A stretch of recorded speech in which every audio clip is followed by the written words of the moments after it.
Get ready, students, for hunt. The problem hunter. तो बच्चों देखिए, हम अब पढ़ते हैं अपने कूलम्ब्स लॉ को। देखिए बच्चों, कूलम्ब्स लॉ क्या कहता है? कूलम्ब्स लॉ दो पॉइंट चार्ज बॉडीज, ठीक है, जिन्हें कुछ डिस्टेंस में सेपरेट करके रखा गया है, उनके बीच में लगने वाले फोर्स ऑफ इंटरेक्शन को का क्वांटिटेटिव वैल्यू हमें देता है। It means Coulomb's law gives us the quantitative value, ठीक है, द क्वांटिटेटिव फार्मूला जिससे हम फोर्स का मैग्नीट्यूड निकाल सकते हैं, फोर्स का वैल्यू कैलकुलेट कर सकते हैं जब हम दो चार्ज पॉइंट चार्जेस को किसी फाइनाइट डिस्टेंस से सेपरेट करके रखें, ठीक है। इस फार्मूला को कूलम्ब नाम के साइंटिस्ट ने दिया था, ठीक है। और एक बात समझ लिए बच्चों, ये जो फार्मूला है कूलम्ब्स का, ये फार्मूला न्यूटन्स के ग्रेविटेशनल फार्मूला से, ग्रेविटेशनल फोर्स के फार्मूला से बहुत हाईली इंस्पायर्ड है। ये कूलम्ब जो थे, ये खुद as a scientist, as an engineer, ये एक इंजीनियर भी थे, ये न्यूटन के ग्रेविटेशनल फोर्स के फार्मूला से बहुत ज़्यादा इंस्पायर्ड थे और उसी इंस्पिरेशन से इन्होंने, उसी को बेसिस बनाते हुए इन्होंने इलेक्ट्रोस्टैटिक फोर्स का भी फार्मूला दिया है, ठीक है। तो आप देखिएगा, अभी थोड़ी देर में हम डिस्कस करेंगे the similarities and differences between Coulomb's force and gravitational force, यानी इलेक्ट्रोस्टैटिक फोर्स और ग्रेविटेशनल फोर्स की समानताएं और असमानताएं। आप देखिएगा कितना ज़्यादा बहुत सारी सिमिलैरिटीज हमें देखने को मिलेंगी, क्योंकि जो बेसिस इन्होंने माना था कूलम्ब ने, वो ग्रेविटेशनल फोर्स को। आइए देखते हैं डेफिनेशन को। बच्चों, कूलम्ब्स लॉ को मैंने पॉइंट्स में डिस्क्राइब किया है, आप पॉइंट वाइज इसे अच्छे से नोट करते जाइएगा, सारे टॉपिक्स को आप अच्छे से नोट करते जाइए, ठीक है। ये आपका, और कहीं से कोई किसी प्रकार के नोट्स का आपको ज़रूरत नहीं पड़ेगा। आपके बोर्ड एग्जाम्स के लिए 100% मैं एकदम क्वालिटी मटेरियल प्रोवाइड करूँगा, एकदम कंप्लीट नोट्स आपको सारे चैप्टर्स के मिलेंगे, तो आपको उस पर एकदम कॉन्फिडेंट रहना है, ठीक है। एकदम नोट करते हुए मेरे साथ साथ चलिए बच्चों। तो चलिए देखते हैं डेफिनेशन को। देखिए क्या कहता है definition. It states that the force of interaction. अब देखिए, इंटरेक्शन का मतलब attraction as well as repulsion. Interaction मतलब क्या होता है? अट्रैक्ट करना या रिपल करना। इंटरैक्ट जब दो बॉडी करेंगे, फोर्स जब इंटरैक्ट करेगा तो या तो अट्रैक्ट होगा या तो रिपल होगा। तो इंटरेक्शन एज ए कंबाइंड, उसका मतलब हुआ अट्रैक्शन या रिपल्सन। तो कहता है definition, it states that the force of interaction, that is attraction या repulsion, between two stationary point charges is directly proportional to the product of magnitude of the two charges and inversely proportional to the square of distance between them and acts along the line joining two charges। ये last वाला जो line लिखा गया है बच्चों, acts along the line joining two charges, ये बहुत ही important line है। इस छोटे से लाइन को मिस कर देते हैं बहुत सारे बच्चे। मैंने बहुत सारे बच्चों की डेफिनेशंस देखी हैं, है ना। बहुत सारे बच्चों का जब मैं टेस्ट लेता हूं तो उनकी भी डेफिनेशंस देखता हूं। उनकी डेफिनेशंस में ये पॉइंट, ये जो आखिरी का ये जो एक लाइन है, ये लैकिंग होता है और ये लैक नहीं करना चाहिए। बहुत इंपॉर्टेंट प्रॉपर्टी है इलेक्ट्रोस्टैटिक फोर्स की। तो क्या कहता है बच्चों, देखिए कि जो फोर्स है, माना कि दो चार्जेस हमने लिए Q1 और Q2, जिन्हें R नाम के कुछ फाइनाइट डिस्टेंस से, मीडियम को भी आप नोटिस कीजिए, मीडियम क्या है? वैक्यूम, ठीक है। वैक्यूम मीडियम में दो चार्ज पार्टिकल लिए जा रहे हैं, दो पॉइंट चार्जेज, एक Q1 है, दूसरा Q2 है, जिनके बीच में दूरी कितनी है? R है, ठीक है। तो मीडियम हुआ वैक्यूम, दूरी हुई R और पॉइंट चार्जेज हुए Q1 Q2। तो अकॉर्डिंग टू डेफिनेशन, डेफिनेशन हमें क्या कह रहा है कि the force of interaction, either attraction और रिपल्सन, अब सेम काइंड के रहेंगे। Q1 और Q2 का अगर नेचर सेम होगा, दोनों पॉजिटिव या दोनों नेगेटिव होंगे, तो क्या होगा? रिपल्सन होगा। और अगर दोनों अपोजिट नेचर के होंगे तो क्या होगा? अट्रैक्शन होगा। तो फोर्स तो किसी भी तरह का हो सकता है, पुश भी फोर्स है, पुल भी फोर्स है। अट्रैक्टिव कब होगा? पुल। रिपल्सिव क्या होगा? पुश। तो पुश या पुल कुछ भी होगा, फोर्स अट्रैक्टिव भी हो सकता है और रिपल्सिव भी हो सकता है। यहाँ पर याद रखना, electrostatic force can be attractive as well as repulsive. तो इसीलिए इलेक्ट्रोस्टैटिक फोर्स का by definition, force is directly proportional to magnitude लेना है चार्जेस का, साइन को नेग्लेक्ट करना है यहाँ पर, है ना। तो Q1 और Q2 का चार्जेस के मैग्नीट्यूड का प्रोडक्ट, यानी दोनों चार्जेस के को मल्टीप्लाई कर देना है और उनके मैग्नीट्यूड को कैलकुलेट करना, उसका डायरेक्टली प्रोपोर्शनल होगा फोर्स। यानी चार्ज जितना बड़ा होगा, फोर्स उतना ज़्यादा लगेगा। चार्जेस की क्वांटिटी, चार्ज का मैग्नीट्यूड जितना ज़्यादा होगा, जितने बड़े चार्जेस होंगे उतनी ज़्यादा उनके बीच में फोर्स लगेगा, ठीक है। तो ये हुआ पहला। दूसरा पॉइंट क्या कहता है? And inversely proportional to the distance square of the distance separating them, यानी चार्जेस को सेपरेट करने वाले डिस्टेंस का के स्क्वायर का इनवर्सली प्रोपोर्शनल है। यानी ये वाला स्टेटमेंट हुआ कि डिस्टेंस जितनी ज़्यादा होगी उसका स्क्वायर टाइम्स फोर्स रिड्यूस होता जाएगा। यानी आप अगर डिस्टेंस 2 यूनिट बढ़ाते हो तो 2 का स्क्वायर यूनिट फोर्स रिड्यूस हो जाएगा। डिस्टेंस को अगर हम 2 यूनिट बढ़ाते हैं, चार्जेस को सेम रखते हैं, सब कुछ सेम है, मीडियम भी सेम है और चार्जेस भी सेम है, ठीक है। और हम क्या कर रहे हैं, डिस्टेंस को 2 यूनिट मान लीजिए बढ़ा दिए, यानी 2 इकाई डिस्टेंस दूरी को हमने बढ़ा दिया, तो दूरी के बढ़ने से क्या होगा, डिस्टेंस के बढ़ने से स्क्वायर टाइम्स फोर्स रिड्यूस हो जाएगा, फोर्स घट जाएगा, क्योंकि डिस्टेंस बढ़ेगा तो फोर्स घटेगा और डिस्टेंस घटेगा तो फोर्स बढ़ेगा। रिलेशन कैसा है, इन्वर्स रिलेशन। कैसा रिलेशन, इन्वर्स। तो हमने अगर डिस्टेंस को ट्वाइस किया तो उसका स्क्वायर क्या होगा, 4, तो फोर्स जो है वो 4 टाइम्स रिड्यूस हो जाएगा। और अगर हम डिस्टेंस को हाफ करते हैं, डिस्टेंस को अगर हम आधा करते हैं तो उसका स्क्वायर, उसके इन्वर्स का स्क्वायर, तो हाफ का इन्वर्स क्या हो गया 2 और उसका स्क्वायर क्या हो 4, तो फोर्स क्या हो जाएगा 4 टाइम्स हो जाएगा। तो हमने डिस्टेंस को हाफ किया तो फोर्स 4 टाइम्स इंक्रीज कर गया, यानी कि जब हम चार्ज पार्टिकल्स के बीच की दूरी को घटाएंगे तो फोर्स इंक्रीज करेगा स्क्वायर टाइम्स दूरी का, और जब हम डिस्टेंस को बढ़ाएंगे तो डिस्टेंस के स्क्वायर टाइम्स फोर्स रिड्यूस करेगा। तो यानी फोर्स और डिस्टेंस का जो रिलेशन हुआ, ये कैसा रिलेशन हुआ, इन्वर्सली प्रोपोर्शनल, ठीक है। तो force is inversely proportional to the square of distance separating the point charges, ये दूसरा पॉइंट हुआ। और देखिए इन्हीं दोनों को कंबाइन करके हम क्या लिख सकते हैं, प्रोपोर्शनैलिटी के साइन को हटाएंगे तो कांस्टेंट ऑफ प्रोपोर्शनैलिटी लगाया। जब हम प्रोपोर्शनल को हटाते हैं तो उसके लिए कोई कांस्टेंट लगाते हैं, यहाँ पर हमने कांस्टेंट k लगाया और इन दोनों को कंबाइन कर दिया और हमें फॉर्मूला मिला F equals to k magnitude of Q1 Q2 by R square, ठीक है। अब देखिए इसी फार्मूला को हम इस तरह भी लिख सकते हैं और इसी फार्मूला को हम ऐसे भी लिख सकते हैं, F equal to 1/4πε0 Q1 Q2 by R square, ठीक है बच्चों। अब देखिए यहाँ पर आपने कहा था कि यहाँ ये क्या आ गया 1/4πε0, ये कहाँ से आ गया, तो ये k की वैल्यू है।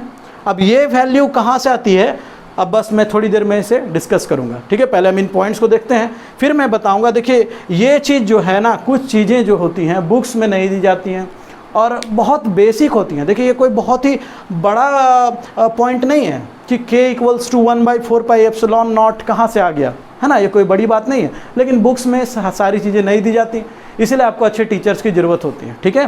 तो बच्चों मैं अभी आपको इसे समझाऊंगा, बड़े अच्छे समझाऊंगा कि ये वैल्यू कहाँ से आ गई, लेकिन अभी के लिए आप याद रखिए कि k का वैल्यू है 1/4πε0, तो हमने उसे एक्सपेंड कर दिया, फैला करके हम इस तरह लिख सकते हैं। हियर देखिए k इक्वल्स टू 1/4πε0 और k इज कॉल्ड, k का नाम क्या है, k कॉन्स्टेंट ऑफ प्रोपोर्शनैलिटी है, तो इसका नाम है कूलम्स कॉन्स्टेंट, ठीक है। कूलम्स फोर्स में लगने वाला कॉन्स्टेंट, ये कैसा फोर्स है, कूलम्स फोर्स या इलेक्ट्रोस्टैटिक फोर्स, इलेक्ट्रिक फोर्स बोलिए, कूलम्स फोर्स बोलिए या इलेक्ट्रोस्टैटिक फोर्स, सब कुछ उसी को कहते हैं, इसी फोर्स को, कई नाम है इसके। तो यहाँ पर ये k का वैल्यू जो है उसे हम कूलम्स कांस्टेंट भी कह सकते हैं या इलेक्ट्रोस्टैटिक कांस्टेंट भी कह सकते हैं, ठीक है। तो इसके दो नाम हुए, कूलम्स कांस्टेंट या इलेक्ट्रोस्टैटिक कांस्टेंट, ठीक है बच्चों। अब देखिए पॉइंट नंबर 2 क्या लिखा है मैंने, when the medium is space, तो अगर मीडियम स्पेस है, ठीक है, चार्जेज के बीच में जो चार्जेज को रखा गया है, किस मीडियम में रखा गया है, स्पेस में अगर रखा गया है यानी वैक्यूम में रखा गया है, तो k की वैल्यू यानी कूलम्स कांस्टेंट या इलेक्ट्रोस्टैटिक कांस्टेंट की वैल्यू क्या मिलेगी आपको, 9 × 10⁹ न्यूटन मीटर स्क्वायर पर कूलम स्क्वायर। बच्चों k का जो ये ऐसा यूनिट है, अब मैं ये आपको नहीं डिराइव करूँगा, ये आपको घर में खुद से डिराइव करना है कि ये न्यूटन पर मीटर स्क्वायर पर, न्यूटन मीटर स्क्वायर पर कूलम स्क्वायर कहाँ से आ गया, ये वैल्यू आपको कहाँ से मिल रही है, ये हमने कहाँ से लाया, डिड्यूस किया। आप इसे घर में खुद से डिराइव कीजिए, मैंने आपको डिराइव करने का तरीका सिखा दिया है ना। तो k जो है, k की वैल्यू 9 × 10⁹ न्यूटन मीटर स्क्वायर पर कूलम स्क्वायर सिर्फ तभी होगी जब मीडियम हम क्या लेंगे, स्पेस लेंगे या वैक्यूम लेंगे, ठीक है। k की वैल्यू जो है वो चेंज करती है मीडियम टू मीडियम, याद रखिए बच्चों, यहाँ लिखा भी मैंने, the value of k changes according to the permittivity of the medium. इसका मतलब हर मीडियम के लिए इलेक्ट्रोस्टैटिक कांस्टेंट की वैल्यू बदल जाएगी, ठीक है। इसीलिए ये जो आप रट करके रख लेते हैं ना, k इक्वल्स टू 9 × 10⁹, ये बहुत ही घातक है। रटंतु विद्या हमेशा घातक ही होती है, कभी ना कभी आपको जरूर डुबाएगी, ठीक है, ये मेरा पर्सनल एक्सपीरियंस है। तो बच्चों अगर आपने इसे रट रखा है ना कि k इक्वल्स टू 9 × 10⁹ हमें यूज करना है ना, अब मीडियम आपने कुछ देखा नहीं, बस धड़ल्ले से फॉर्मूला पुट किया और बस आंसर ला दिए, उलट का पुलट हो गया पूरा, ईस्ट का वेस्ट हो गया, तो बच्चों ऐसा नहीं करना है, ठीक है। हर जगह हमें ये वैल्यू नहीं देखनी है। बोलिएगा सर कांस्टेंट ऑफ प्रोपोर्शनैलिटी है, इसे तो सेम रहना चाहिए, ऐसा नहीं होता है। के एक ऐसा कांस्टेंट ऑफ प्रोपोर्शनैलिटी है, यानी इलेक्ट्रोस्टैटिक कांस्टेंट की जो वैल्यू है, के की जो वैल्यू है वो अलग अलग मीडियम में चेंज करेगी। क्योंकि आप के फॉर्मूला को देखिए, के फॉर्मूला में क्या है, के का value 1/4 pi epsilon not. Epsilon not हम कब ले सकते हैं, ये क्या है, एब्सोल्यूट इलेक्ट्रिकल परमिटिविटी है फ्री स्पेस का। अगर मीडियम फ्री स्पेस है, वैक्यूम है, तभी ना हम यहाँ एप्सिलॉन नॉट लेंगे। अगर मान लीजिए मीडियम दूसरा कुछ है, मान लीजिए दो चार्ज पार्टिकल के बीच में वाटर मीडियम में डाल दिया गया चार्ज पार्टिकल्स को, तो हम एप्सिलॉन नॉट तो नहीं ले सकते, क्योंकि वाटर की परमिटिविटी लेनी पड़ेगी। फिर हमें वाटर की एब्सोल्यूट परमिटिविटी यहाँ पुट करना पड़ेगा हमें, है ना। और 9 × 10⁹ जो वैल्यू है वो तो 1/4 पाई एप्सिलॉन नॉट, यानी इसकी 8.854 × 10⁻⁻12 वाली वो वैल्यू को यहाँ पुट करके 4 पाई और 1 को डिवाइड करके इसे पूरा सॉल्व करके सिंप्लीफाई कर दिया गया है। इसे सिंप्लीफाई करके पार्टिकुलर वैल्यू हमें मिला है 9 × 10⁹, ठीक है। तो इससे साफ समझ में आता है कि इलेक्ट्रोस्टैटिक फोर्स कांस्टेंट के फॉर्मूला में क्या आ गया, मीडियम की परमिटिविटी। अब हम जानते हैं कि परमिटिविटी, देखिए इसीलिए मैंने परमिटिविटी पहले आपको पढ़ाया, कूलम्ब्स लॉ पढ़ाने से पहले। देख रहे हैं ना प्रॉब्लम, देखिए कहाँ पर कैसे बच्चे नहीं समझ पाते, इसीलिए इसे, ठीक है। तो मैंने तो परमिटिविटी पढ़ा रखा है आपको, है ना, कि हर मीडियम की अपनी एब्सोल्यूट परमिटिविटी होती है, यानी इलेक्ट्रिक फील्ड को रेजिस्ट करने की कैपेबिलिटी होती है हर मीडियम की अलग अलग। तो स्पेस के केस में उसी कैपेबिलिटी को हम एप्सिलॉन नॉट बोलते हैं, और हर अलग अलग मीडियम में उसका हम अलग अलग नाम रखेंगे, और उसकी वैल्यूज भी अलग अलग हो जाती है। तो इसीलिए के की वैल्यू जो है वो डिपेंड करता है किस पे, एप्सिलॉन नॉट पे, या फिर परमिटिविटी ऑफ मीडियम पे। इसीलिए के भी जो है वो मीडियम टू मीडियम वेरी करेगा। और के की ये जो वैल्यू आप 9 × 10⁹ याद रखें, ये सिर्फ स्पेस के लिए या वैक्यूम रहेगा मीडियम, तभी आपको यूज करना है। नहीं तो आप ये फार्मूला, ये वैल्यू डायरेक्ट आप नहीं पुट कर सकते हैं कूलम्ब्स लॉ के फार्मूला में, ठीक है, कूलम्ब्स फार्मूला में। अब देखिए उसी को मैंने आगे लिखा है, but when the medium is other than space the value of K changes according to the permittivity of the medium, ठीक है। क्योंकि देखिए के वैल्यू में के = 1/4 पाई, इसमें 1 और 4 पाई ये दोनों तो नंबर्स हैं, ये दोनों तो कांस्टेंट रहेंगे। तो मीडियम बदलेगा तो क्या बदलेगा, देखिए एप्सिलॉन बदलेगा, यानी एप्सिलॉन नॉट की वैल्यू बदल के एप्सिलॉन m हो जाएगी, मीडियम की परमिटिविटी के बराबर हो जाएगी। हाँ बच्चों, तो इसलिए के को चेंज करने वाला फैक्टर है एप्सिलॉन, इसलिए मैंने यहाँ लिख दिया है कि परमिटिविटी के हिसाब से के का वैल्यू बदलता है। सेकंड पॉइंट मैंने यही लिखा है, ये बहुत इंपॉर्टेंट पॉइंट है, इसे अच्छे से नोट कर लीजिए। और देखिए के को मैंने के डैश लिख दिया 1/4 पाई एप्सिलॉन m, जहाँ पर epsilon m is the absolute permittivity of any medium, जो भी मीडियम होगा उसकी परमिटिविटी यहाँ पर आपको लिख देनी है, एब्सोल्यूट परमिटिविटी यानी एप्सिलॉन m, ठीक है बच्चों। तो ये दो पॉइंट्स को, इन दोनों पॉइंट्स को आप डेफिनेशन को अच्छे से नोट कर लीजिए, ये देखिए ये फार्मूला को अच्छे से नोट कीजिए, और ये पॉइंट नंबर 2 को भी बोर्ड पे जितना कुछ लिखा हुआ है एकदम अच्छे से नोट करते चलिए, ठीक है। अब हम इसके बाद कूलम्ब्स लॉ के ही थर्ड पॉइंट पर आगे बढ़ेंगे, है ना। कुछ और प्रॉपर्टीज़ को पढ़ेंगे, कूलम्ब्स लॉ के बारे में कुछ और जानकारियाँ लेंगे, फिर आज हम इस लेक्चर को एंड करेंगे। देखिए बच्चों, यहाँ पर कूलम्ब्स लॉ से रिलेटेड मैंने कुछ और पॉइंट्स लिखे हैं। ये सारे पॉइंट्स एक तरह से आप समझ सकते हैं, मैंने कूलम्ब्स लॉ को कूलम्ब्स फोर्स को ग्रेविटेशनल फोर्स से कंपेयर किया, ठीक है। तो जब हम कूलम्ब्स फोर्स को ग्रेविटेशनल फोर्स से कंपेयर करते हैं तो हमें कुछ ये सारे पॉइंट्स देखने को मिलते हैं, ये सारे कुछ पॉइंट्स देखने को मिलेंगे, उनको हम यहाँ देख रहे हैं कि क्या हमने यहाँ लिखा है। आप देखिए इसे, देखिए कूलम्ब्स लॉ पर ही थर्ड पॉइंट। अब ये जो सारे point number 3 two point number 6, ये जो मैंने पॉइंट्स लिखे हैं ये जस्ट कंपैरिजन है, ठीक है, इलेक्ट्रोस्टैटिक फोर्स और ग्रेविटेशनल फोर्स के बीच में। कूलम्ब्स लॉ ने हमें दो स्टेशनरी चार्ज के बीच लगने वाला इलेक्ट्रोस्टैटिक फोर्स का वैल्यू यानी उसका मैग्नीट्यूड हमें प्रोवाइड किया, ठीक है। और ग्रेविटेशनल फोर्स के फार्मूला से हम न्यूटन के जो फार्मूला है उससे हम ग्रेविटेशनल फोर्स कैलकुलेट करते हैं। तो ग्रेविटेशनल फोर्स के फार्मूले में और कूलम्ब्स फोर्स यानी कि इलेक्ट्रोस्टैटिक फोर्स के फार्मूले में हम क्या सिमिलैरिटीज और क्या डिफरेंसेस देखते हैं, हमें कुछ सिमिलैरिटीज भी देखने को मिलेंगी और कुछ डिफरेंसेस भी देखने को मिलेंगे। तो वो जो सिमिलैरिटीज और डिफरेंसेस हम देखते हैं उन्हीं को मैंने यहाँ पर कुछ पॉइंट्स के रूप में डिस्कस किया है। ये सारे पॉइंट्स भी कूलम्ब्स लॉ के अंदर ही आप नोट कर सकते हैं। सबसे पहले आप इन सारे पॉइंट्स को अच्छे से नोट कर लीजिए, फिर मैं इन्हें पूरा एक्सप्लेन कर दूंगा। ठीक है बच्चों, उम्मीद करता हूँ आपने इन पॉइंट्स को नोट कर लिया होगा। तो देखिए सबसे पहला पॉइंट नंबर 3, यानी कि 2 पॉइंट्स कूलम्स लॉ के हमने अभी थोड़ी देर पहले मैंने लिखवाया था। अब ये पॉइंट नंबर 3 है, देखिए the Coulomb's force formula is highly inspired by gravitational force formula. मैंने पहले ही कहा था आपको कि कूलम ने जो फार्मूला ये जो दिया भी इलेक्ट्रोस्टैटिक फोर्स का जो फार्मूला दिया था वो न्यूटन के ग्रेविटेशनल फोर्स के फार्मूला से पूरी तरह इन्फ्लुएंस होकर के दिया था। अब सिमिलैरिटीज़ देखिए, यहाँ बहुत सारे पूरी तरह सिमिलर दिखेगा दोनों फार्मूला। देखिए यहाँ पर भी मासेस का प्रोडक्ट लिया जा रहा है, मास का तो मैग्नीट्यूड ही होता है तो उसका प्रोडक्ट लिया जा रहा है। यहाँ भी चार्ज का के मैग्नीट्यूड का प्रोडक्ट लिया जा रहा है ना। यहाँ भी जो ग्रेविटेशनल फोर्स है वो मास के प्रोडक्ट का डायरेक्टली प्रोपोर्शनल है, और जो इलेक्ट्रोस्टैटिक फोर्स हम देखेंगे यहाँ पर इलेक्ट्रिक फील्ड के फॉर्मूले में वो भी चार्जेज के प्रोडक्ट के मैग्नीट्यूड के प्रोडक्ट का डायरेक्टली प्रोपोर्शनल है। ठीक है, यहाँ पर हम देखेंगे कि ग्रेविटेशनल फोर्स जो है वो डिस्टेंस के स्क्वायर टाइम से इन्वर्सली प्रोपोर्शनल है। दो बॉडीज के बीच में जो डिस्टेंस है उसका स्क्वायर टाइम्स का इन्वर्सली प्रोपोर्शनल है। यहाँ पर भी इलेक्ट्रोस्टैटिक फोर्स डिस्टेंस के स्क्वायर से इन्वर्सली प्रोपोर्शनल है ना।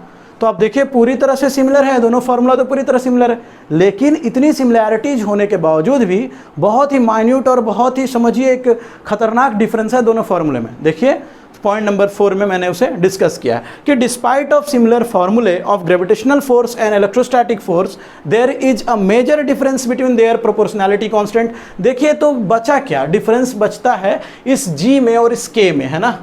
ये जी क्या है, यूनिवर्सल ग्रेविटेशनल कांस्टेंट है। हम जानते हैं न्यूटन्स के फॉर्मूला में हमने 11th क्लास में पढ़ा इसे कि जी क्या है, यूनिवर्सल ग्रेविटेशनल कांस्टेंट। और व्हाट इज दिस के, थोड़ी देर पहले हमने पढ़ा के क्या है, इलेक्ट्रोस्टैटिक फोर्स कांस्टेंट या इलेक्ट्रिक फोर्स कांस्टेंट, या हम इसे कूलम्स कांस्टेंट कहते हैं। ठीक है, तो ये के और जी में बहुत बड़ा डिफरेंस है, यानी दोनों के फॉर्मूले एक जैसा दिख रहे हैं, एक जैसे पैटर्न के हैं, लेकिन इसके बावजूद भी दोनों के प्रोपोर्शनैलिटी कांस्टेंट्स में बहुत बड़ा अंतर है।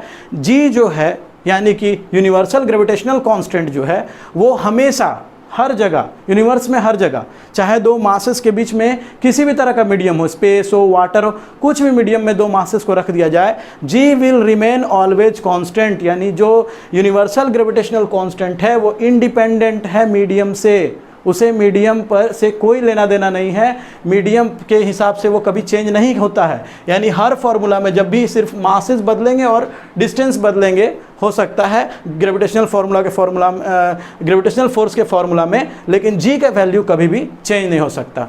उसी प्रकार बच्चों यहाँ देखिए, यहाँ एकदम उसका विपरीत है, एकदम अपोजिट यहाँ पर है। ठीक है, यहाँ जो के है यानी electric field constant, electric force constant है ना, या कूलम्स कांस्टेंट, उसका वैल्यू जो है मीडियम टू मीडियम चेंज करेगा। थोड़ी देर पहले पॉइंट नंबर 2 में मैंने समझाया था कि के का वैल्यू 1/4 पाई एप्सिलॉन या एप्सिलॉन नॉट होता है, यानी के बैल्यू में एप्सिलॉन टर्म आ गया। और what is epsilon, absolute permittivity of a medium. लीजिए तो के तो क्या होगा, मीडियम के हिसाब से के चेंज करेगा, दैट इज यहाँ पर the value of electric force constant depend upon medium, that is permittivity of a medium. Permittivity बदलेगी, मीडियम बदलेगी तो परमिटिविटी बदलेगा, और परमिटिविटी बदला तो के का वैल्यू बदल जाएगा। But the gravitational force constant does not depend upon the medium. तो देखिए पहला डिफरेंस हुआ दोनों फोर्सेस के बीच में, ग्रेविटेशनल फोर्स के फार्मूला और इलेक्ट्रोस्टैटिक फोर्स के फार्मूला के बीच में सबसे बड़ा डिफरेंस है कि इन दोनों के प्रोपोर्शनैलिटी कांस्टेंट्स क्या होते हैं, एक का कांस्टेंट है दूसरे का वेरिएबल है। ठीक है, मीडियम टू मीडियम।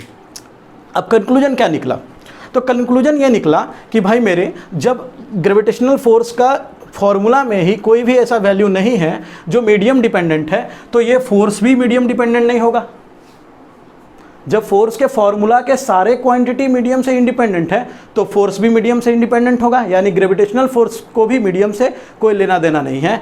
लेकिन जब किसी फोर्स के या किसी क्वांटिटी, किसी फिजिकल क्वांटिटी के जो फॉर्मूला है, वो फॉर्मूला में मौजूद कोई टर्म अगर मीडियम पे डिपेंडेंट है तो पूरा का पूरा फोर्स भी क्या होगा, मीडियम पे डिपेंडेंट हो जाएगा।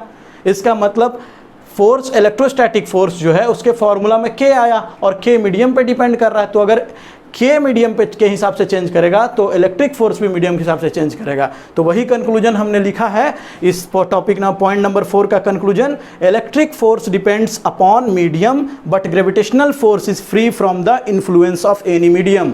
ठीक है, फॉर्मूला से ये क्लियर हो गया।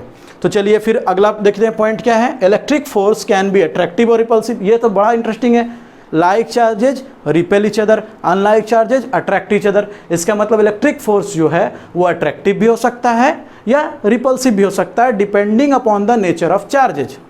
ठीक है बच्चों, लेकिन यहीं पर बात किया जाए ग्रेविटेशनल फोर्स का, तो आप जानते ही होंगे दुनिया में हर वस्तु जिसमें कुछ मास है वो दूसरी वस्तु को यानी दूसरे ऑब्जेक्ट को जिसमें कुछ मास है आपस में एक दूसरे को अट्रैक्ट करते हैं। सिर्फ अट्रैक्टिव नेचर ही शो करता है, कभी एक बॉडी अपने मास के कारण दूसरी बॉडी को रिपेल नहीं करता। यानी मासेस के बीच में लगने वाला जो फोर्स है, ग्रेविटेशनल फोर्स है, वो ओनली वन नेचर शो करता है, that is attractive nature, not repulsive.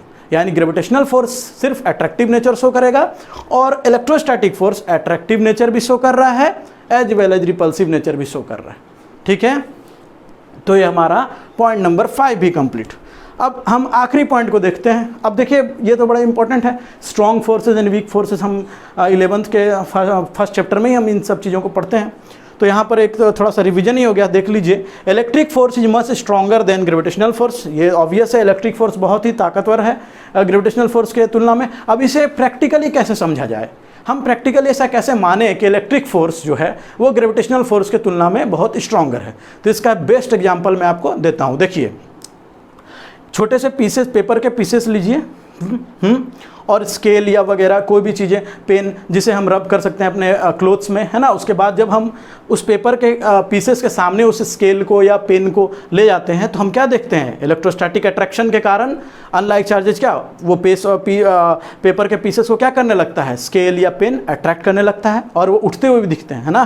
Paper के पीसेस उठने लगते हैं। ठीक है, तो एक फोर्स लगा, एक पुल लगा, एक पुल जिसके कारण पेपर के पीसेस जो हुए स्केल से अट्रैक्ट हुए। ठीक है, इसको नोट करके रखिए दिमाग में। ठीक है, ये हुआ रिजल्ट।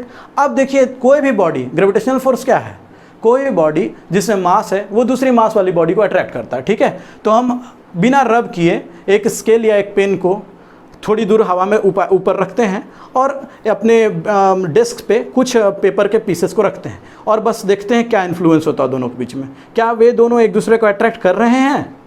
तो थोड़ी ही देर में हम समझ जाएंगे ऐसा कुछ नहीं हो रहा है, कोई अट्रैक्शन हमें देखने को नहीं मिलेगा। तो इसका मतलब ये नहीं कि वहाँ अट्रैक्शन हो नहीं रहा है, बच्चों वहाँ अट्रैक्शन हो रहा है, लेकिन इतना वीक अट्रैक्शन है, वो फोर्स इतना, वो पुल इतना वीक है कि हमें देखने को भी कुछ नहीं मिल रहा है वहाँ। ठीक, उसके विपरीत वही पेपर था, वही स्केल या पेन था, है ना, लेकिन उन दोनों ने एक दूसरे को क्या किया, अट्रैक्ट किया और वो हमें विजिबल हुआ। तो इलेक्ट्रिक फोर्सेस इतने स्ट्रांग होते हैं कि हम उन्हें मैक्रोस्कोपिक लेवल पर, छोटे लेवल पर भी, स्तर पर भी हम उन्हें नोटिस कर सकते हैं, उन्हें रिकॉग्नाइज कर सकते हैं। ठीक है, लेकिन ग्रेविटेशनल फोर्सेस कब रिकॉग्नाइज होंगे, जब बड़े बड़े प्लैनेट्स या मून्स या सैटेलाइट के आकार का कोई वस्तु हुआ, तब जा करके हमें ग्रेविटेशनल फोर्स देखने को मिलेगा या उसके इन्फ्लुएंस को हम एक्सपीरियंस कर पाएंगे। उससे पहले छोटी ऑब्जेक्ट्स पर यह नहीं लगता। इसलिए स्पष्ट होता है, अभी जो मैंने एग्जांपल दिया इससे क्लियर हुआ, स्पष्ट होता है कि इलेक्ट्रिक फोर्स जो है वो much stronger than gravitational force. ये एग्जाम्पल हमेशा याद रखिए बच्चों। अगर कोई छोटा बच्चा पूछता आउट ऑफ क्यूरियोसिटी, देखिए आप छोटे बच्चों को क्या है, आप तो छोटे बच्चों को बोल दीजिए कि इलेक्ट्रिक फोर्स स्ट्रॉन्गर है, ग्रेविटेशनल फोर्स वीक है, तो बच्चे तो रट लिए, टीचर ने कह दिया, बच्चे मान लिए। लेकिन आप उसे प्रैक्टिकली, उसे ऐसे कुछ एग्जाम्पल्स के रूप में आपको समझना होगा जिनसे आप उसे जीवन भर याद रखें। ठीक है, तो ये मेरा अपना एग्जाम्पल था, मैंने इसे खुद सोचा था और तब इसको रिकॉग्नाइज किया, अरे हाँ इलेक्ट्रिक फोर्स तो वाकई में शक्तिशाली है ग्रेविटेशनल फोर्स से। ठीक है बच्चों, तो देखिए अगर दो इलेक्ट्रॉन्स के बीच में तुलना किया जाए तो दो इलेक्ट्रॉन्स का अगर हम ग्रेविटेशनल फोर्स दोनों के बीच में और इलेक्ट्रिक फोर्स में तुलना करें तो देखिए इलेक्ट्रिक फोर्स जो है 10⁻39 टाइम्स ज़्यादा स्ट्रॉन्गर होता है ग्रेविटेशनल फोर्स से। अगर दो इलेक्ट्रॉन्स के बीच में तुलना किया जाए कि दो इलेक्ट्रॉन के बीच में लगने वाला ग्रेविटेशनल फोर्स और दो इलेक्ट्रॉन्स के बीच में लगने वाला इलेक्ट्रिक फोर्स, उसके बीच में तुलना की जाए तो इलेक्ट्रिक फोर्स जो है वो 10⁻39 टाइम्स ज़्यादा स्ट्रॉन्गर होगा ग्रेविटेशनल फोर्स से। यही डेटा है मैंने लिखा है। ठीक है बच्चों, तो ये रहा, ये 4-5 टॉपिक्स थे, पॉइंट्स थे। कंपैरिजन इनमें हमने किया ग्रेविटेशनल फोर्स और इलेक्ट्रोस्टैटिक फोर्स या कुलम्स फोर्स के बीच में, है ना। कुलम्स लॉ से हमें कुलम्स फोर्स का फॉर्मूला मिला और हमने कुलम्स फॉर्मूला यानी कुलम्स फोर्स को ग्रेविटेशनल फोर्स से कंपेयर करके कुछ पॉइंट्स को डिस्कस किया। ठीक है बच्चों, यहाँ पर कुलम्स फोर्स का जो बेसिक इंट्रोडक्शन था, कुलम्स फोर्स से रिगार्डेड जो इंपॉर्टेंट पॉइंट्स से टॉपिक्स थे वो हमने डिस्कस किया। बच्चों एक चीज़ देखिए, मेरे दिमाग से निकल गया था जो मैंने थोड़ी देर पहले कहा था, आपको बताऊंगा, है ना। ये वैल्यू देखिए, force, electrostatic force equal to Q1Q2/r²। बच्चों सबसे पहले आप इसे अच्छे से नोट कर लीजिए क्योंकि मैं इसे अभी इरेज करूंगा। उम्मीद करता हूं नोट कर लिया होगा आपने। तो थोड़ी देर पहले मैंने आपको कहा था कि जब हमने फोर्स का फॉर्मूला पढ़ा था तो के की जगह हम क्या लिख रहे थे, 1/4 पाई एप्सिलॉन नॉट या एप्सिलॉन मीडियम के हिसाब से लिख सकते हैं Q1 Q2 बाई R², है ना। ये तो हम रट लेते हैं, के की वैल्यू किसके बराबर है, 1/4 पाई एप्सिलॉन नॉट। ठीक है, ये कहाँ से आया, ये वैल्यू कहाँ से आती है। ठीक है, चलिए बच्चों इसी चीज़ को हम अच्छे से समझते हैं। ध्यान से देखिए बच्चों, एक पॉइंट चार्ज, कोई पॉइंट, एक पॉइंट के अराउंड चारों तरफ हम टोटल कितना एंगल बना सकते हैं, 4 पाई। देखिए 2 पाई इस तरह से बना और 2 पाई इस तरह से, तो एक पॉइंट के अबाउट चारों तरफ कितना एंगल बन सकता है, 4 पाई एंगल, यानी 360 प्लस 360। ठीक है, 4 पाई एंगल बन सकता है 720 डिग्री। तो देखिए अब एक पॉइंट क्या है, यहाँ पर एक पॉइंट चार्ज है, यहाँ पॉइंट क्या है, एक पॉइंट चार्ज है। तो एक पॉइंट चार्ज क्या करेगा, इलेक्ट्रिक फील्ड को चारों तरफ 4 पाई एंगल्स में क्या करेगा, फैलाएगा। इलेक्ट्रिक फील्ड को चारों तरफ फैलाएगा 4 पाई एंगल्स पे। ठीक है, लेकिन बच्चों दो चार्ज पार्टिकल्स के बीच में जो फोर्स लगता है वो किस तरह से लगता है, वो स्ट्रेट लाइन में एक्ट करता है। The force acts along the straight line joining the two charges, point charges. मैंने थोड़ी देर पहले कहा था ना, कूलम्ब्स लॉ का लास्ट लाइन बड़ा इंपॉर्टेंट है। The force always acts along the line joining two point charges. तो एक स्ट्रेट लाइन पर एक्ट करता है दो पॉइंट चार्ज के बीच में लगने वाला फोर्स। ठीक है, तो मान लीजिए ये एक पॉइंट चार्ज है ए, ठीक है, और एक दूसरा पॉइंट चार्ज है बी। ये भी अपने चारों तरफ 4 पाई एंगल में, यानी कि 720 डिग्री में क्या करेगा, इलेक्ट्रिक फील्ड को फैलाएगा, और बी भी अपने चारों तरफ इलेक्ट्रिक फील्ड को उतने ही एंगल्स में फैलाएगा। ठीक है, सपोज करते हैं कि दोनों के पास चार्जेज क्या है, सेम है, सेम चार्जेज है दोनों के पास। तो बच्चों अब देखिए हम इलेक्ट्रिक फील्ड को किस रूप में समझ सकते हैं, इलेक्ट्रिक लाइंस ऑफ फोर्सेस के रूप में। ठीक है, तो इलेक्ट्रिक फील्ड 4 पाई एंगल्स में फैल रही है। सपोज कर लीजिए कि 4 पाई लाइंस उसके चारों तरफ निकल रही है उससे। ठीक है, 4 पाई लाइंस ये निकाल रहा है, क्योंकि फील्ड को हम किससे इमेजिन करते हैं, इलेक्ट्रिक फील्ड को हम किससे इमेजिन करते हैं, electric lines of forces. Electric lines imaginary lines होती हैं, काल्पनिक लाइंस होती हैं। ठीक है, लेकिन हम इलेक्ट्रिक फील्ड को समझने के लिए लाइंस को ही बेसिस बनाते हैं, आधार बनाते हैं।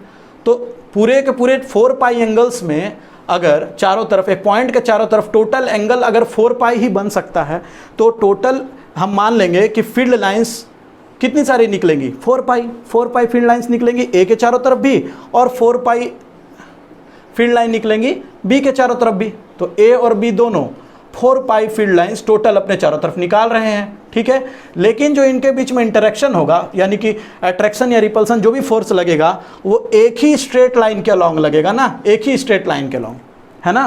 तो 4 पाई तो कुल लाइंस निकाली जा रही हैं चार्ज पार्टिकल्स के द्वारा, लेकिन उसमें से सिर्फ एक ही लाइंस पर क्या होगा, वो दोनों का फोर्स एक्ट करेगा। इसका मतलब देखिए फील्ड जो है, अब एक चार्ज, मान लीजिए कोई चार्ज बॉडी है और दूसरा चार्ज बॉडी उसके सामने है, तो क्या इस चार्ज बॉडी के चारों तरफ निकला हुआ जो इलेक्ट्रिक फील्ड है वो सारा फील्ड को ये दूसरा बॉडी एक्सपीरियंस करेगा? कभी नहीं।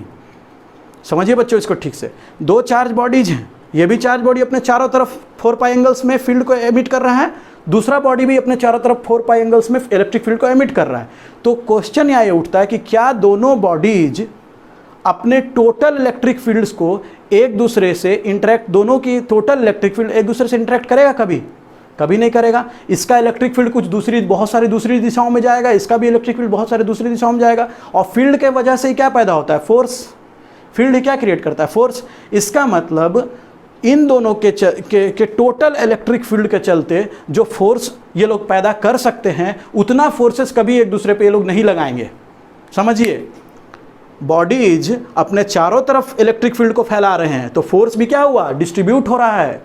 ठीक है, टोटल फोर्स किसी एक बॉडी के टोटल चार्ज के चलते, एक बॉडी पर जितना भी चार्ज है उस पूरे चार्ज के चलते सारा फोर्स वो दूसरी बॉडी पर नहीं लगा पाएगा, दूसरी पॉइंट चार्ज पे वो उतना फोर्स नहीं लगा पाएगा। क्यों नहीं लगा पाएगा? क्योंकि फोर्स हमेशा एक स्ट्रेट लाइन में एक्ट करता है। तो टोटल फील्ड लाइंस 4 पाई एंगल्स में डिस्ट्रीब्यूटेड हैं, लेकिन उनमें से सिर्फ एक ही फील्ड लाइन पर दोनों पॉइंट चार्जेस के बीच में क्या होगा, फोर्स एक्ट करेगा। इसका मतलब जितना फोर्स हमने इमेजिन किया था, फोर्स उतना ना लग करके उसका 1/4 पाइथ पार्ट, यानी 4 पाई भाग में, कुल 4 पाई भागों में फोर्स बटा, उसमें से हम एक ही भाग यानी वो एक पार्ट को ही इंटरेक्ट कर रहा है दो पॉइंट चार्जेस के बीच में। यानी दैट मीन्स कि हमें देखिए फोर्स डायरेक्टली प्रोपोर्शनल था किसके, प्रोडक्ट ऑफ चार्जेज के, चार्जेज के प्रोडक्ट के मैग्नीट्यूड का, और फोर्स इन्वर्सली प्रोपोर्शनल था किसके, डिस्टेंस के स्क्वायर का। तो यहाँ पर हमने तो लिख दिया कि force is proportional to magnitude of this by R square. लेकिन ये टोटल फोर्स है बच्चों, ये टोटल फोर्स है, ये वो दोनों चार्जेज मिलके अपने चारों तरफ जितना फोर्स क्रिएट कर सकते हैं उतना है। लेकिन इस पूरे फोर्स का सिर्फ 1/4 पाइथ पार्ट, ठीक है, 1/4 पाइवां हिस्सा ही हम ये दोनों के बीच में एक्ट करेगा, क्योंकि 4 पाई लाइंस में से सिर्फ एक लाइन पर ही दोनों के बीच में फोर्स लग सकता है। बाकी के फील्ड लाइंस का जो फोर्स होगा वो ये दोनों एक्सपीरियंस नहीं करेंगे, सिर्फ एक ही फील्ड लाइन की वजह से फोर्स एक्सपीरियंस करेंगे। तो टोटल फील्ड लाइंस कितने थे, 4 पाई, उसमें से इंटरेक्ट ये दोनों कितने पे कर रहे हैं, सिर्फ एक पे, तो पूरा का कितना भाग होगा, 1/4 पाई, ठीक है। अब यानी क्या हुआ, जो टोटल फोर्स लगना चाहिए था वो फोर्स रिड्यूस हो गया, कितने टाइम्स, 1/4 टाइम्स, यानी फोर्स 1/4 पाई के फैक्टर से रिड्यूस हो गया, है ना। सिर्फ एक स्ट्रेट लाइन के अलॉन्ग ही जो फोर्स लग रहा है वही फोर्स ए भी एक्सपीरियंस करेगा, वही फोर्स बी भी एक्सपीरियंस करेगा। इसका मतलब फोर्स का जो मैग्नीट्यूड है वो 1/4 पाई टाइम्स रिड्यूस हो गया, टोटल फोर्स जो था, ठीक है। तो यहाँ पर 1/4 पाई हुआ। अब एक और चीज़ है मीडियम, कि जो भी स्ट्रेट लाइन से इन दोनों के बीच में जो फील्ड लाइन जा रही है, मीडियम पूरा उसे परमिट करेगा, जाने देगा कि नहीं जाने देगा, कुछ उसको मीडियम भी वीक कर देगा, है ना।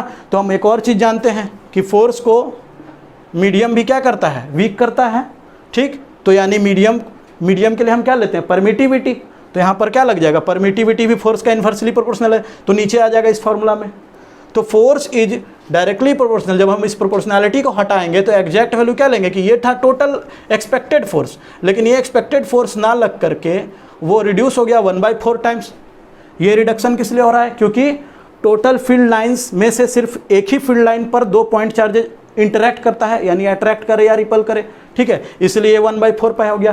प्लस इसके अलावा फोर्स जो है वो पर मीडियम की परमिटिविटी का भी इन्वर्सली प्रोपोर्शनल होता है, यानी अब इन दोनों के बीच में जो मीडियम होगा उसका भी परमिटिविटी क्या करेगा, इस फील्ड लाइंस को भी क्या करेगा, वीक करेगा, यानी इलेक्ट्रिक फील्ड को और वीक करेगा।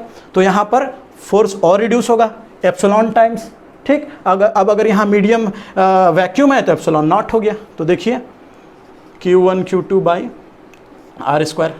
बच्चों देखिए इस तरह से ये फॉर्मूला आता है, इलेक्ट्रोस्टैटिक फोर्स का जो कूलम्स फॉर्मूला है वो इस तरह से आता है। हम इसे रट लेते हैं, है ना, कि F equals to K Q1 Q2 by R square, K equals to 1/4 pi epsilon naught अगर मीडियम स्पेस है, और 1/4 पाई एप्सिलॉन अगर मीडियम अदर देन स्पेस है। तो ये तो हम रट लेते हैं, लेकिन बच्चों इसे एकदम अच्छे से समझिए कि ये आया कहाँ से, वैल्यू आया कहाँ से, बहुत इंपॉर्टेंट चीज़ है ये, ठीक है। तो आप देख सकते हैं ये कहाँ से आया कि फोर्स का रिडक्शन हुआ 1/4 टाइम 4 पाई टाइम्स, ठीक है। उसका कारण आपको मैंने समझा दिया, फील्ड लाइंस सारे में से सिर्फ एक ही फील्ड लाइन इंटरेक्ट कर रहा है तो फोर्स भी क्या हो गया, रिड्यूस हो जाएगा, क्योंकि सारे फील्ड लाइंस अगर इंटरेक्ट करते हैं तो पूरा का पूरा फोर्स हमको ये मिलता है Q1 Q2 by R square. लेकिन सारे फील्ड लाइंस यानी सारा इलेक्ट्रिक फील्ड तो इंटरेक्ट नहीं कर रहा है एक दूसरे से, सिर्फ एक स्ट्रेट लाइन पर इंटरेक्ट कर रहा है। तो पूरे 4 पाई में फैला हुआ इलेक्ट्रिक फील्ड में से सिर्फ 1/4 पाई ही इंटरेक्ट किया, ठीक है। 1/4 पाई फोर्स क्या हो गया, रिड्यूस कर गया, इसका मतलब घट गया, टोटल इतना में से इतना भाग हो गया, ये पूरे फोर्स का इतना रिडक्शन हो गया। प्लस फोर्स को रिड्यूस करने का एक और फैक्टर है, अब उन दोनों चार्जेस के बीच में जो मीडियम है उसकी परमिटिविटी, अगर उस मीडियम की परमिटिविटी हाई होगी तो फोर्स उतना ही उसके हिसाब से क्या होगा, अकॉर्डिंगली रिड्यूस होगा। तो परमिटिविटी मीडियम को रिड्यूस करता है, यानी इन्वर्सली प्रोपोर्शनल होती है। तो फोर्स के फॉर्मूला में यहाँ पर परमिटिविटी को इंट्रोड्यूस करना पड़ा। अब यहाँ पर अगर फ्री स्पेस में चार्ज रखे थे तो एप्सिलॉन नॉट है, अगर कोई दूसरा मीडियम होता तो यहाँ एप्सिलॉन m लिख सकते हैं, तो एप्सिलॉन नॉट लिखिए चाहे एप्सिलॉन m लिखिए, यही हो गया हमारे फोर्स का फॉर्मूला। और दिस इज, यही हो गया प्रोपोर्शनैलिटी कांस्टेंट, क्योंकि जब हम इसको हटाते हैं कि force is proportional to Q1 Q2 by R square, जब हम इसको हटाते हैं तो ये फोर्स का पूरा एग्जैक्ट वैल्यू इतना आना चाहिए था, लेकिन जब हम इसको हटाते हैं तो इसके जगह पर 1/4 पाई एप्सिलॉन या एप्सिलॉन नॉट आ जाता है। यही फोर्स का रिड्यूस्ड वैल्यू है, ये घटा हुआ वैल्यू है, और ये कहाँ से आया आप अच्छे से समझ गए। और इसी वैल्यू को हम इलेक्ट्रिक फोर्स कांस्टेंट या कूलम्स कांस्टेंट कहते हैं, यही कहला जाता है K, ठीक है। उम्मीद करता हूँ आप इसे अच्छे से समझ गए होंगे। ठीक है बच्चों, तो इसी के साथ हम आज का क्लास को एंड करते हैं। उम्मीद करता हूँ आज आपको कूलम्ब्स लॉ बहुत अच्छे से समझ में आ गया होगा, है ना। जितने भी टॉपिक्स मैंने डिस्कस किए हैं कूलम्ब्स लॉ से रिलेटेड, उससे रिलेटेड अगर कोई भी प्रॉब्लम हो, आपको कोई भी किसी भी तरह का कन्फ्यूजन हो, कोई प्रॉब्लम हो, तो आप कमेंट सेक्शन में ज़रूर बताएं। और अगर आपको वीडियो अच्छा लगा तो कमेंट करके हमें इनकरेज जरूर करें, ताकि हम और अच्छे से अच्छे वीडियो आपके लिए आगे लाते रहें। ठीक है, अगर आप हमारे चैनल पर नए हैं, पहली बार आ रहे हैं, तो प्लीज़ आपसे रिक्वेस्ट है, अगर हमारा लेक्चर आपको अच्छा लगता है, अच्छा लगा, तो आप हमारे चैनल को सब्सक्राइब करें, हमें सपोर्ट करें। और बच्चों, अब हम इस वीडियो के बाद अगले पार्ट में, अभी कूलम्ब्स लॉ का ये फर्स्ट पार्ट है, उसके बाद हम सेकंड पार्ट में वेक्टर फॉर्म पढ़ेंगे कूलम्ब्स लॉ का, और रिलेटिव परमिटिविटी जैसे टॉपिक्स को डिस्कस करेंगे। तो ठीक है बच्चों, उम्मीद करता हूँ आज का क्लास आपको अच्छा लगा होगा। थैंक यू बच्चों। For latest notification and updates, subscribe our channel and press the bell icon.